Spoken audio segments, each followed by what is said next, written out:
GTM Podcast Buddhist Knowledge Special Limited Series Vesak Day EP01 The World's Most Important Day.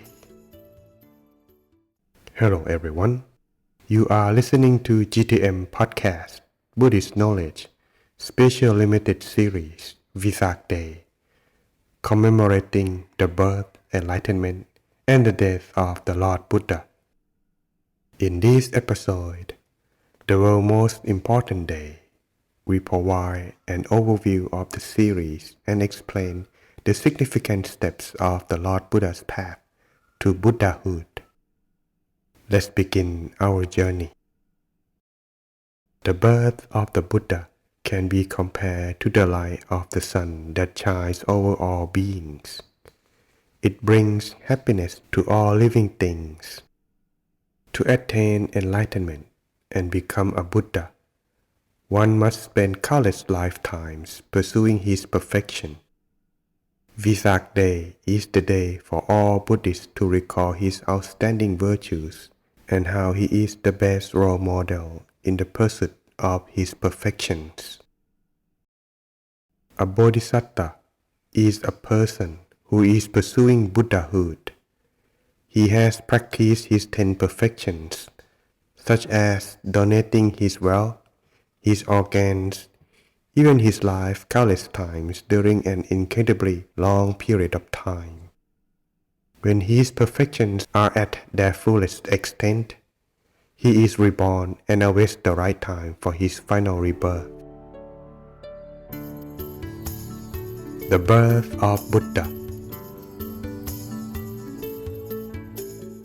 When the time was right, celestial beings, Brahma beings, and non-form Brahma beings came together to ask King Santusitta to have his final rebirth in the human realm.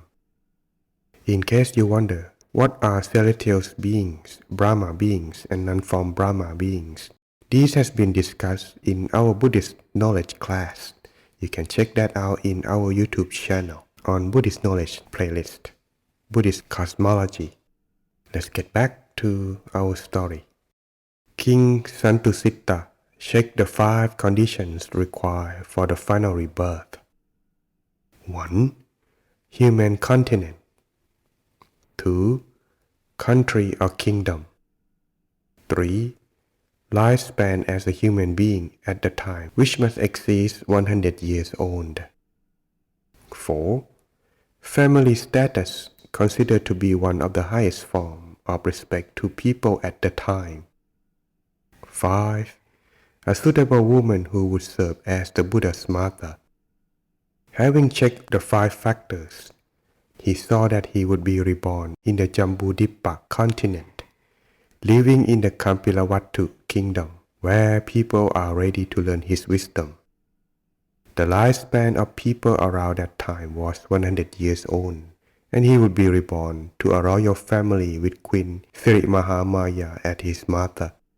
All the conditions were met, so he resolved to be reborn into our world. When it was the time of his birth, Queen Sri Mahamaya traveled back to her kingdom, as was their custom to deliver the child in her hometown.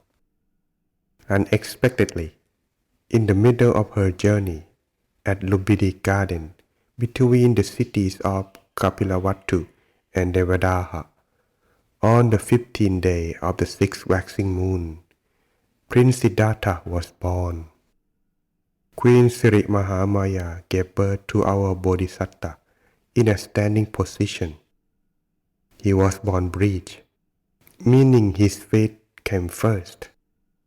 As soon as his feet touched the ground, he stood confidently and immediately took 7 steps, a magnificent event indeed.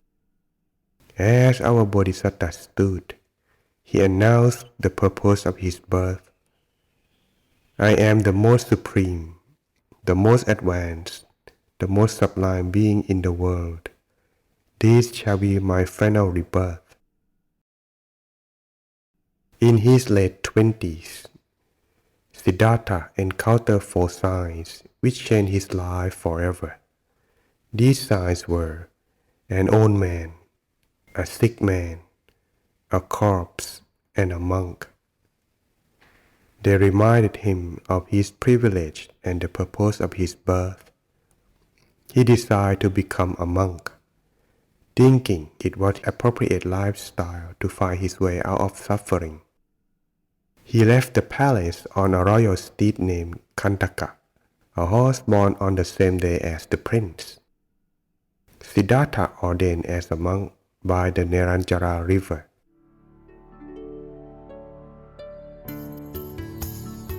Becoming enlightened.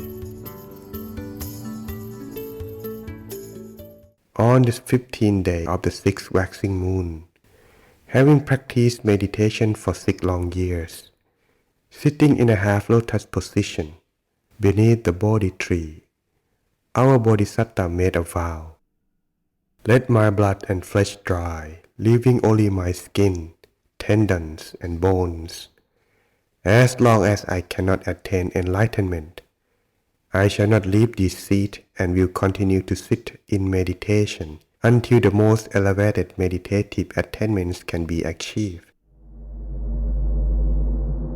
Mara, the evil one, and his troops tried to obstruct Siddhartha's vow, afraid that he would escape their control. But our Bodhisattva was not upset or disturbed. The Mara chief repeatedly threatened him, but Siddhartha continued to keep his mind still and quiet. Finally, he was able to defeat the Mara chief using the power of his perfections, which has been fully developed after countless rebirths. The Mara troops became frightened, terrified of the Bodhisattva's power of merit, and eventually dispersed and left him alone. After they left, our Bodhisattva meditated deeper in his complete stillness, and eventually attained enlightenment and achieved Buddhahood. He became the awakened one at dawn the next day. After enlightenment, the Lord Buddha, with his deep compassion, taught his enlightened knowledge to all beings so that they too could realize the Dhamma. For 45 years, he traveled far and wide without trying to spread his wisdom and help vast number of beings to understand the Dhamma and attain the different stages of purities. The Lord Buddha entered Nirvana when he was 80 years old.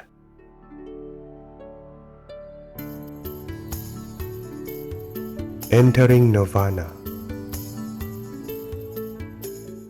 On the 15th day of the 6th waxing moon, 1 year before the Buddhist era, at the Salawan forest of Kusinara city, our Lord Buddha attained complete Nirvana.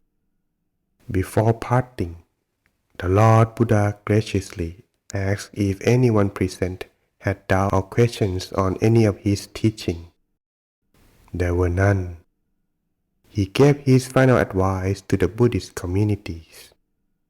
Behold, monks, I wish to remind you that it is normal for all conditioned things to undergo decay.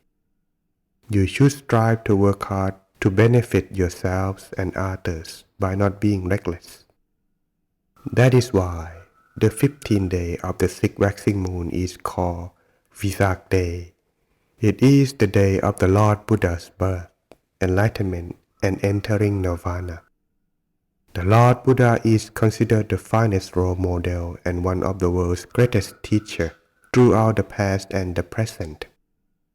For these reasons, the United Nations call this auspicious day a universally important day of the United Nations, or the world's important day.